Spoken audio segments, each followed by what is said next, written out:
أعوذ بالله من الشيطان الرجيم. بسم الله الرحمن الرحيم. سيقول السفهاء من الناس ما ولاهم عن قبلتهم التي كانوا عليها قل لله المشرق والمغرب يهدي من يشاء إلى صراط مستقيم. وكذلك جعلناكم أمة وسطا لتكونوا شهداء على الناس ويكون الرسول عليكم شهيدا. وما جعلنا القبلة التي كنت عليها إلا لنعلم من يتبع الرسول ممن ينقلب على عقبيه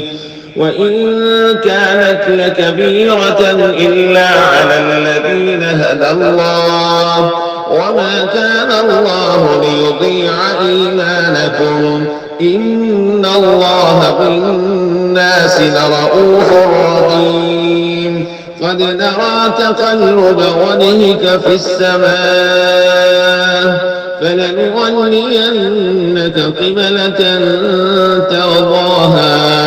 فول وجهك شطر المسجد الحرام وحيث ما كنتم فولوا وجوهكم شطره وإن الذين أوتوا الكتاب ليعلمون أنه الحق من ربهم وما الله بغافل عما يعملون. ولئن أتيت الذين أوتوا الكتاب بكل آية ما تبعوا قبلتك وما أنت بتابع قبلتهم وما بعضهم بتابع قبلة بعض. ولئن اتبعت أهواءهم من بعد ما جاءك من العلم إنك إذا لمن الظالمين. الذين آتيناهم الكتاب يعرفونه كما يعرفون أبناءهم وإن فريقا منهم ليكتمون الحق وهم يعلمون. الحق من ربك فلا تكونن من الممترين. ولكل وجهة هو موليها فاستبقوا الخيرات أينما تكونوا يأت بكم الله جميعا إن الله على كل شيء قدير. ومن حيث خرجت فول وجهك شطر المسجد الحرام وإنه للحق من ربك وما الله بغافل عما تعملون. ومن حيث خرجت فول وجهك شطر المسجد الحرام وحيث ما كنتم فولوا وجوهكم شطره لئلا يكون للناس عليكم حجة إلا الذين ظلموا منهم فلا تخشوهم واخشوني ولأتم نعمتي عليكم ولعلكم تهتدون. كما أرسلنا فيكم رسولا منكم يتلو عليكم آياتنا ويزكيكم ويعلمكم الكتاب والحكمة ويعلمكم ما لم تكونوا تعلمون. فاذكروني أذكركم واشكروا لي ولا تكفرون. يا أيها الذين آمنوا استعينوا بالصبر والصلاة إن الله مع الصابرين. ولا تقولوا لمن يقتل في سبيل الله أموات بل أحياء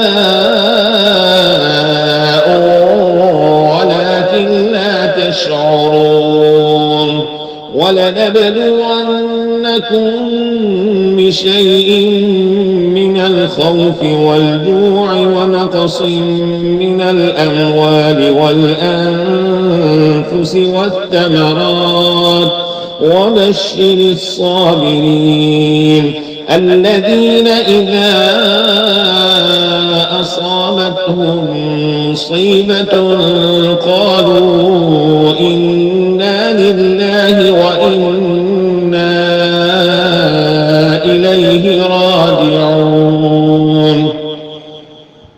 أولئك عليهم صلوات من ربهم ورحمة وأولئك هم المهتدون إن الصفا والمروة من شعائر الله فمن حج البيت أو اعتمر فلا جناح عليه أن يطوف بهما ومن تطوع خيرا فإن الله شاكر عليم إن الذين يكتمون ما أنزلنا من البينات والهدى من بعد ما بيناه للناس في الكتاب أولئك يلعنهم الله ويلعنهم اللاعنون إلا الذين تابوا وأصلحوا وبينوا فأولئك أتوب عليهم وأنا التواب الرحيم إن الذين كفروا وماتوا وهم كفار أولئك عليهم لعنة الله والملائكة والناس أجمعين خالدين فيها لا يخفف عنهم العذاب ولا هم ينظرون وإلهكم إله واحد لا إله إلا هو الرحمن الرحيم إن في خلق السماوات والأرض واختلاف الليل والنهار والفلك التي تجري في البحر بما ينفع الناس وما أنزل الله من السماء من ماء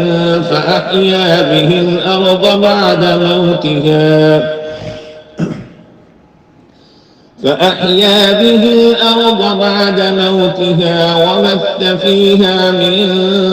كل دابة وتصريف الرياح والسحاب المسخر بين السماء والأرض لآيات لقوم يعقلون ومن الناس من يتخذ من دون الله أندادا يحبونهم كحب الله والذين آمنوا أشد حبا لله ولو يرى الذين ظلموا إذ يرون العذاب أن القوة لله جميعا وأن الله شديد العذاب إذ تبرأ الذين اتبعوا من الذين اتبعوا ورأوا العذاب وتقطعت بهم الأسباب وقال الذين اتبعوا لو أن لنا كرة فنتبرأ منهم كما تبرؤوا منا كذلك يريهم الله أعمالهم حسرات عليهم وما هم بخارجين من النار يا أيها الناس كلوا مما في الأرض حلالا طيبا ولا تتبعوا خطوات الشيطان إنه لكم عدو مبين إنما يأمركم بالسوء والفحشاء وأن تقولوا على الله ما لا تعلمون وإذا قيل لهم اتبعوا ما أنزل الله قالوا بل نتبع ما ألفينا عليه آباءنا أولو كان آباؤهم لا يعقلون شيئا ولا يهتدون ومثل الذين كفروا كمثل الذي ينعق بما لا يسمع إلا دعاء ونداء صم بكم عمي فهم لا يعقلون يا أيها الذين آمنوا كلوا من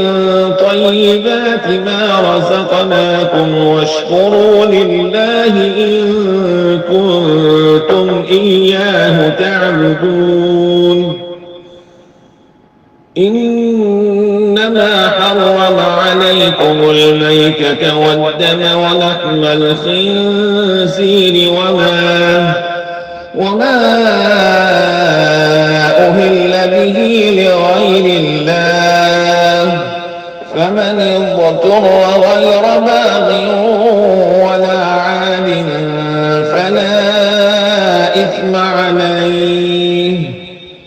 إن الله غفور رحيم إن الذين يكتمون ما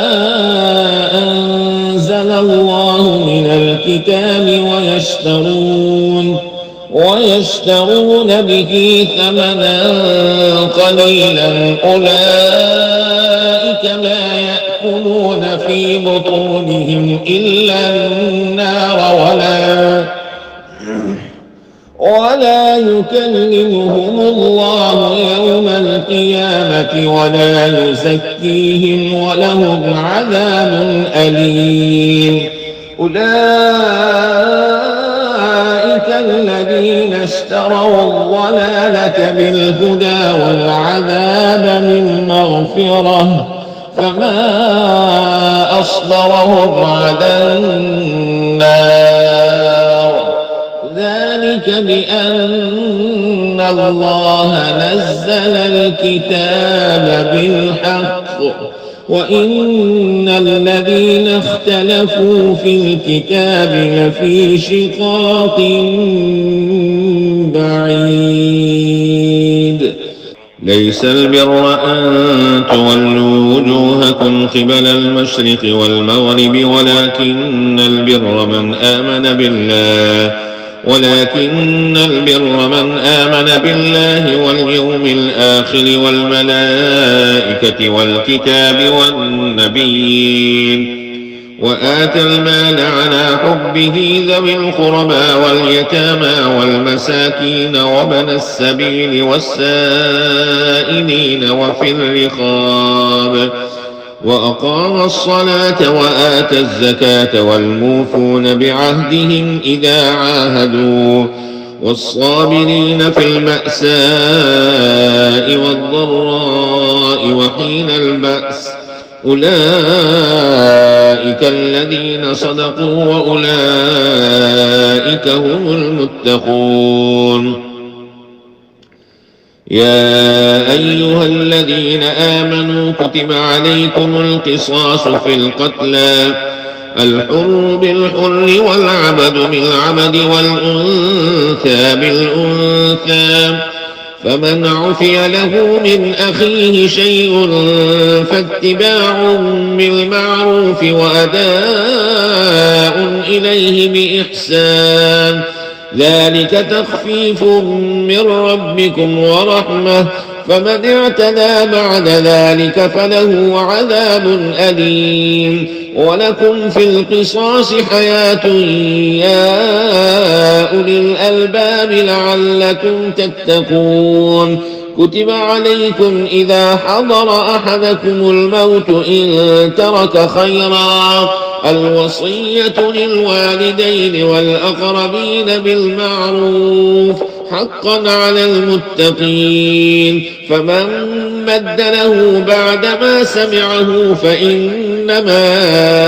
إثمه على الذين يبدلونه إن الله سميع عليم فمن خاف من موص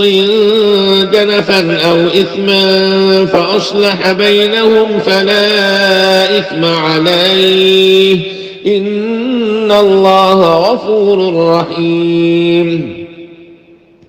يا أيها الذين آمنوا كتب عليكم الصيام كما كتب على الذين من قبلكم لعلكم تتقون أياما معدودات فمن كان منكم مريضا أو على سفر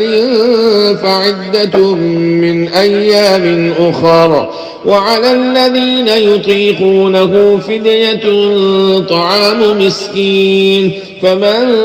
تطوع خيرا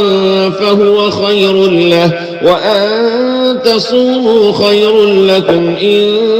كنتم تعلمون شهر رمضان الذي أنزل فيه القرآن هدى للناس وبينات من الهدى والفرقان فمن شهد منكم الشهر فليصم ومن كان مريضا أو على سفر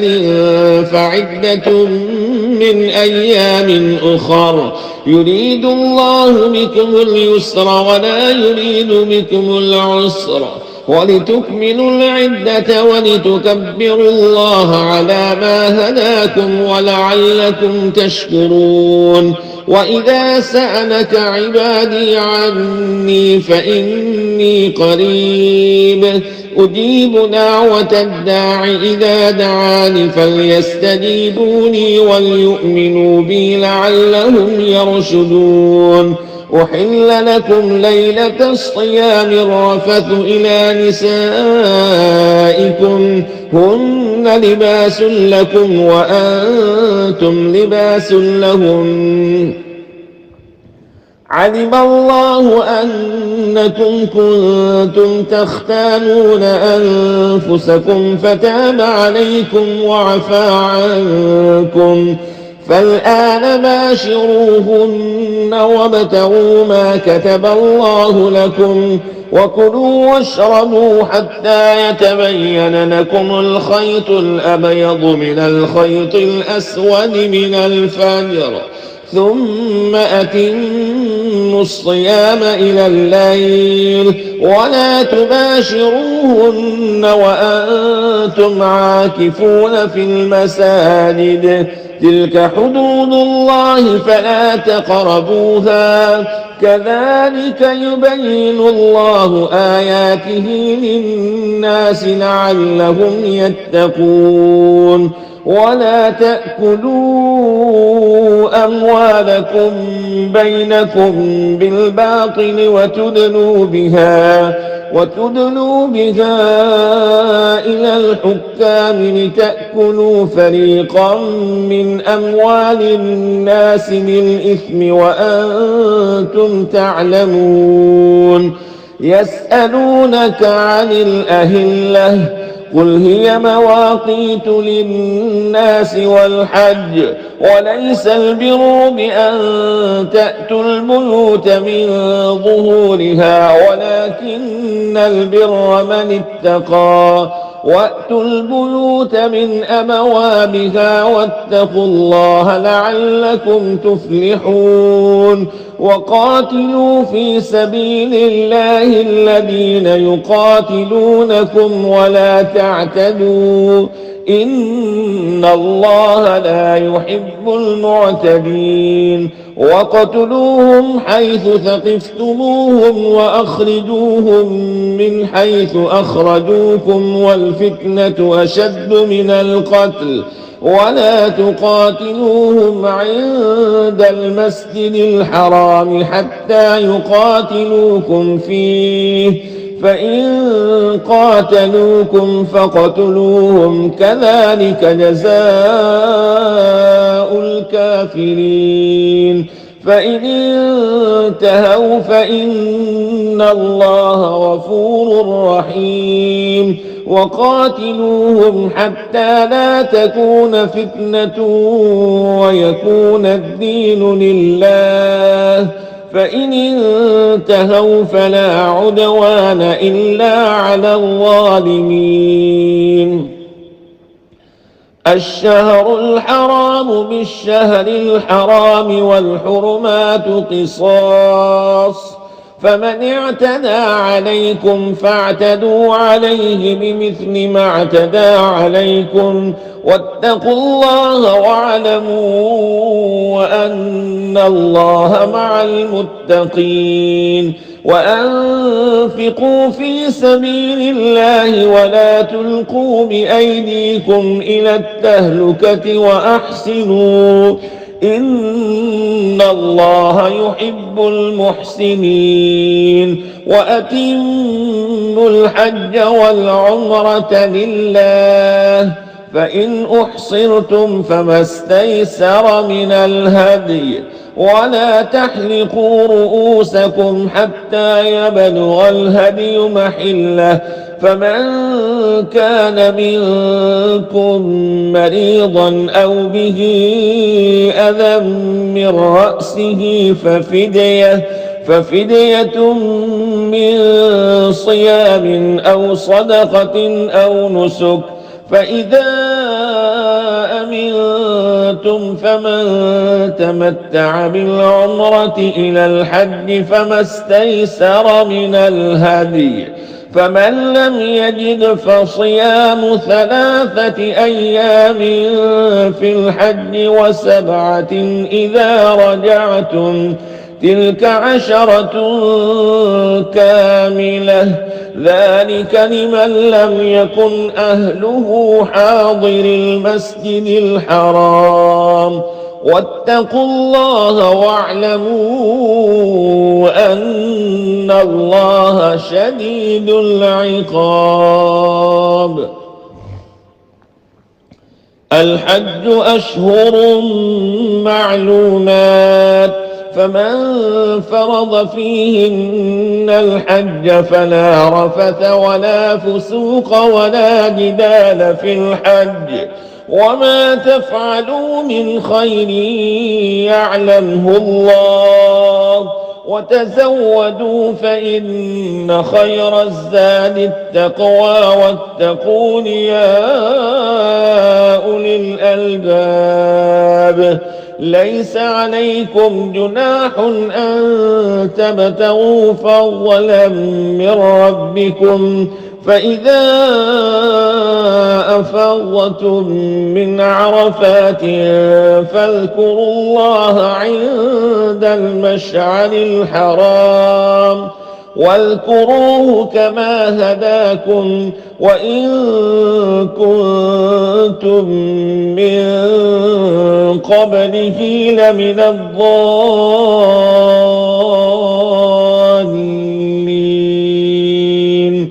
ثم أفيضوا من حيث أفاض الناس واستغفروا الله إن الله غفور رحيم فإذا قضيتم مناسككم فاذكروا الله كذكركم آباءكم أو أشد ذكرا فمن الناس من يقول ربنا آتنا في الدنيا وما له في الآخرة من خلاق ومنهم من يقول ربنا آتنا في الدنيا حسنة وفي الآخرة حسنة وقنا عذاب النار. أولئك لهم نصيب مما كسبوا والله سريع الحساب. واذكروا الله في أيام معدودات فمن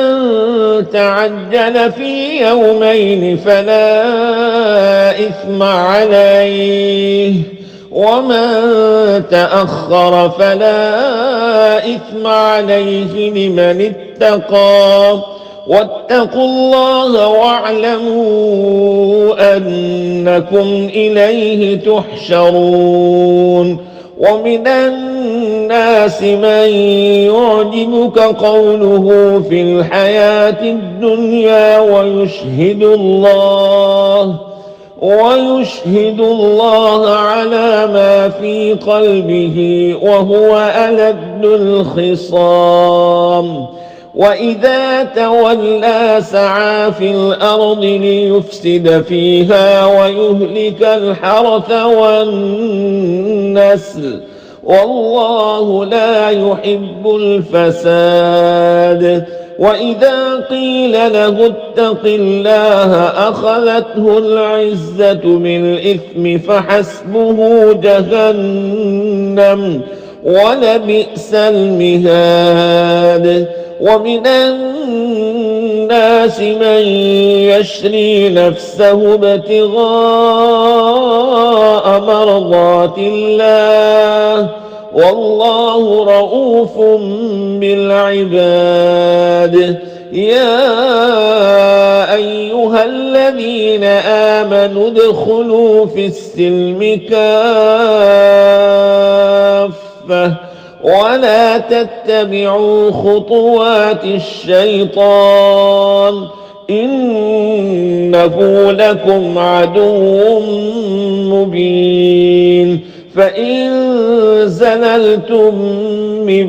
بعد ما جاءتكم البينات فاعلموا أن الله عزيز حكيم.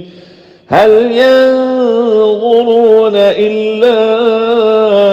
أن يأتيهم الله في غلل من الغمام والملائكة وقضي الأمر وإلى الله ترجع الأمور. سل بني إسرائيل كم آتيناهم من آية بينة ومن يبدل نعمة الله من بعد ما جاءته فإن الله شديد العقاب. زين للذين كفروا الحياة الدنيا ويسخرون من الذين آمنوا والذين اتقوا فوقهم يوم القيامة والله يرزق من يشاء بغير حساب. كان الناس أمة واحدة فبعث الله النبيين مبشرين ومنذرين وأنزل معهم الكتاب بالحق ليحكم بين الناس فيما اختلفوا فيه وما اختلف فيه إلا الذين أوتوه من بعد ما جاءتهم البينات بغيا بينهم فهدى الله الذين آمنوا لما اختلفوا فيه من الحق بإذنه والله يهدي من يشاء إلى صراط مستقيم. أم حسبتم أن تدخلوا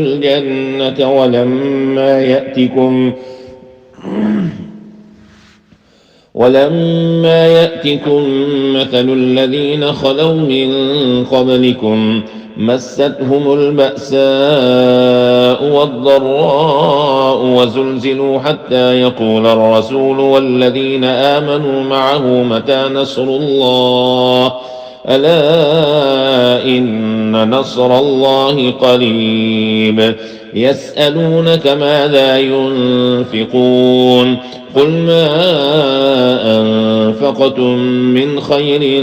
فللوالدين والأقربين واليتامى والمساكين وابن السبيل وما تفعلوا من خير فإن الله به عليم كتب عليكم القتال وهو كره لكم وعسى أن تكرهوا شيئا وهو خير لكم وعسى أن تحبوا شيئا وهو شر لكم والله يعلم وأنتم لا تعلمون يسألونك عن الشهر الحرام قتال فيه قل قتال فيه كبير وصد عن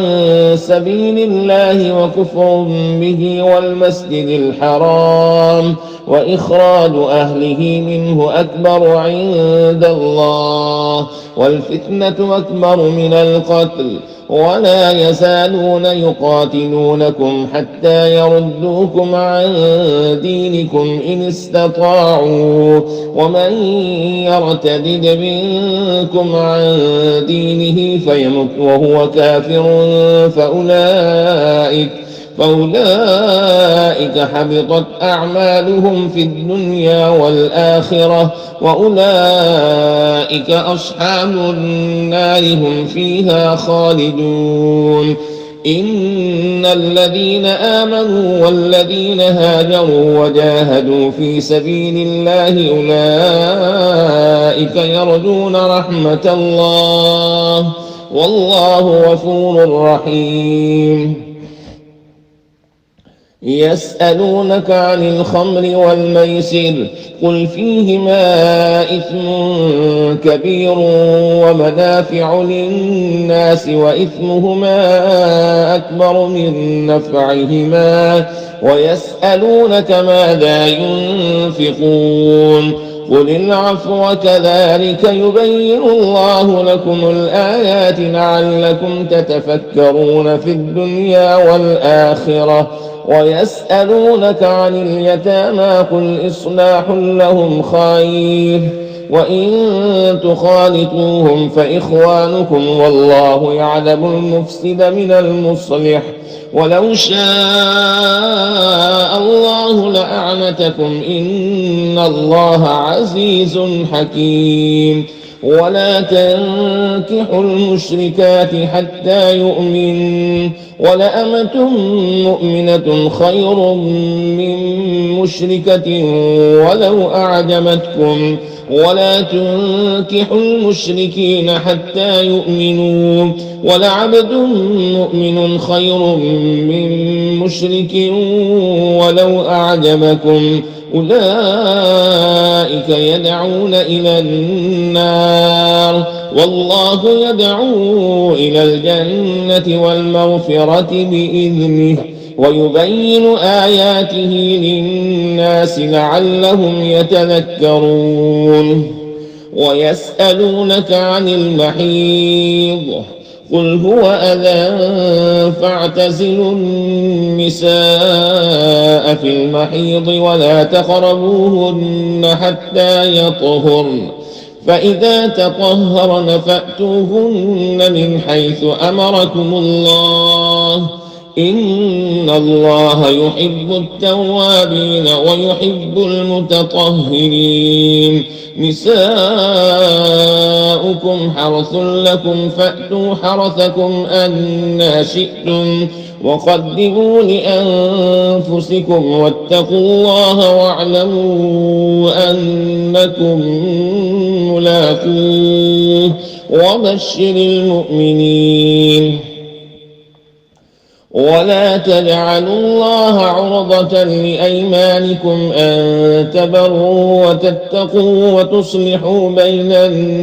الناس والله سميع عليم. لا يؤاخذكم الله باللغو في أيمانكم ولكن يؤاخذكم بما كسبت قلوبكم والله غفور حليم. للذين يؤلون من نسائهم تربص 4 أشهر فإن فاءوا فإن الله غفور رحيم. وإن عزموا الطلاق فإن الله سميع عليم. والمطلقات يتربصن بأنفسهن 3 قروء ولا يحل لهن أن يكتمن ما خلق الله في أرحامهن إن كن يؤمن بالله واليوم الآخر وبعولتهن أحق بردهن في ذلك إن أرادوا إصلاحا ولهن مثل الذي عليهن بالمعروف وللرجال عليهن درجة والله عزيز حكيم. الطلاق 2 مرتان فإمساك بمعروف أو تسريح بإحسان ولا يحل لكم أن تأخذوا مما آتيتموهن شيئا إلا أن يخافا ألا يقيما حدود الله فإن خفتم ألا يقيما حدود الله فلا جناح عليهما فيما افتدت به تلك حدود الله فلا تعتدوها ومن يتعد حدود الله فأولئك هم الظالمون. فإن طلقها فلا تحل له من بعد حتى تنكح زوجا غيره فإن طلقها فلا جناح عليهما أن يتراجعا إن ظنا أن يقيما حدود الله وتلك حدود الله يبينها لقوم يعلمون. وإذا طلقتم النساء فبلغن أجلهن فأمسكوهن بمعروف أو سرحوهن بمعروف ولا تمسكوهن ضرارا لتعتدوا ومن يفعل ذلك فقد ظلم نفسه ولا تتخذوا آيات الله هزوا واذكروا نعمة الله عليكم وما أنزل عليكم من الكتاب والحكمة يعظكم به واتقوا الله واعلموا أن الله بكل شيء عليم. وإذا طلقتم النساء فبلغن أجلهن فلا تعضلوهن أن ينكحن أزواجهن إذا تراضوا بينهم بالمعروف ذلك يوعظ به من كان منكم يؤمن بالله واليوم الآخر ذلكم أزكى لكم وأطهر والله يعلم وأنتم لا تعلمون. والوالدات يرضعن أولادهن حولين كاملين لمن أراد أن يتم الرضاعة وعلى المولود له رزقهن وكسوتهن بالمعروف لا تكلف نفس إلا وسعها لا تضار والدة بولدها ولا مولود له بولده وعلى الوارث مثل ذلك فإن أرادا فصالا عن تراض منهما وتشاور فلا جناح عليهما وإن أردتم أن تسترضعوا أولادكم فلا جناح عليكم إذا سلمتم ما آتيتم بالمعروف واتقوا الله واعلموا أن الله بما تعملون بصير والذين يتوفون منكم ويذرون أزواجا يتربصن بأنفسهن 4 أشهر وعشرا فإذا بلغن أجلهن فلا جناح عليكم فيما فعلن في أنفسهن بالمعروف والله بما تعملون خبير ولا جناح عليكم فيما عرضتم به من خطبة النساء أو أكننتم في أنفسكم علم الله أنكم ستذكرونهن ولكن لا تواعدوهن سرا إلا أن تقولوا قولا معروفا ولا تعزموا عقدة النكاح حتى يبلغ الكتاب أجله واعلموا أن الله يعلم ما في أنفسكم فاحذروه واعلموا أن الله غفور حليم لا جناح عليكم إن طلقتم النساء ما لم تمسوهن أو تفرضوا لهن فريضة ومتعوهن على الموسع قدره وعلى المقتر قدره متاعا بالمعروف حقا على المحسنين وإن طلقتموهن من قبل أن تمسوهن وقد فرضتم لهن فريضة فنصف ما فرضتم إلا أن يعفون أو يعفو الذي بيده عقدة النكاح وأن تعفوا أقرب للتقوى ولا تنسوا الفضل بينكم إن الله بما تعملون بصير حافظوا على الصلوات والصلاة الوسطى وقوموا لله قانتين فإن خفتم فرجالا أو ركبانا فإذا أمنتم فاذكروا الله كما علمكم ما لم تكونوا تعلمون والذين يتوفون منكم ويذرون أزواجا وصية لأزواجهم متاعا إلى الحول غير إخراج فإن خرجن فلا جناح عليكم فيما فعلن في أنفسهن من معروف والله عزيز حكيم وللمطلقات متاع بالمعروف حقا على المتقين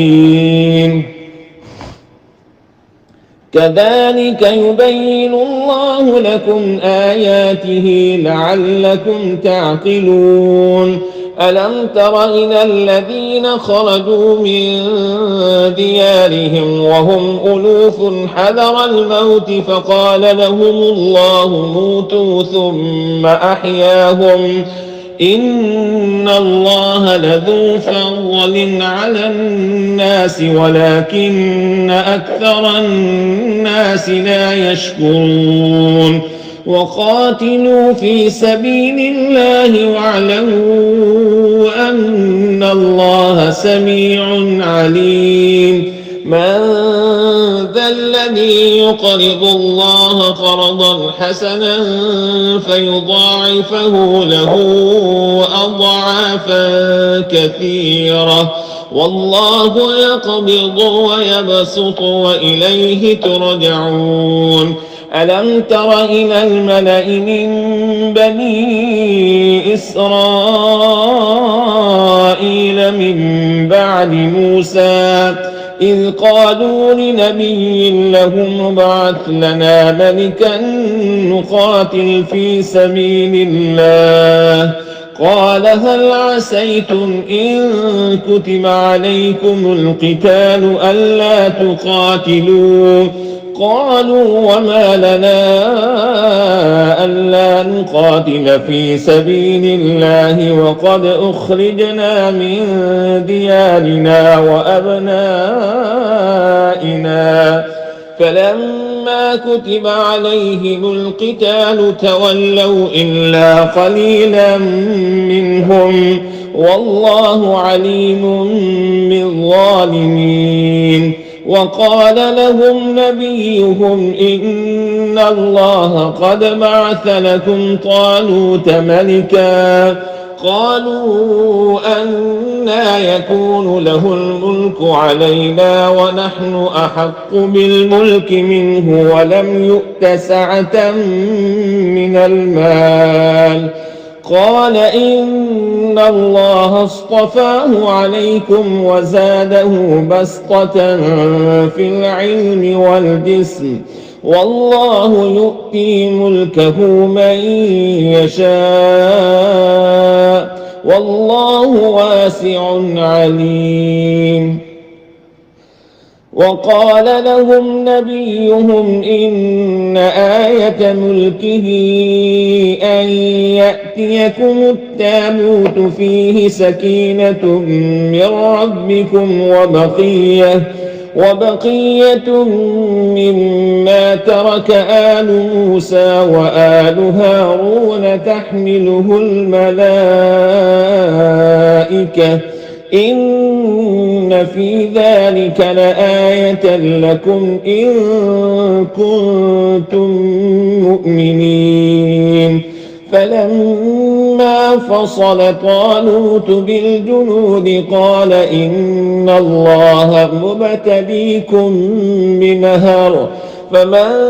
شرب منه فليس مني ومن لم يطعمه فإنه مني إلا من اغترف غرفة بيده فشربوا منه إلا قليلا منهم فلما جاوزه هو والذين آمنوا معه قالوا لا طاقة لنا اليوم بجالوت وجنوده قال الذين يظنون أنهم ملاقو الله كم من فئة قليلة غلبت فئة كثيرة بإذن الله والله مع الصابرين. ولما برزوا لجالوت وجنوده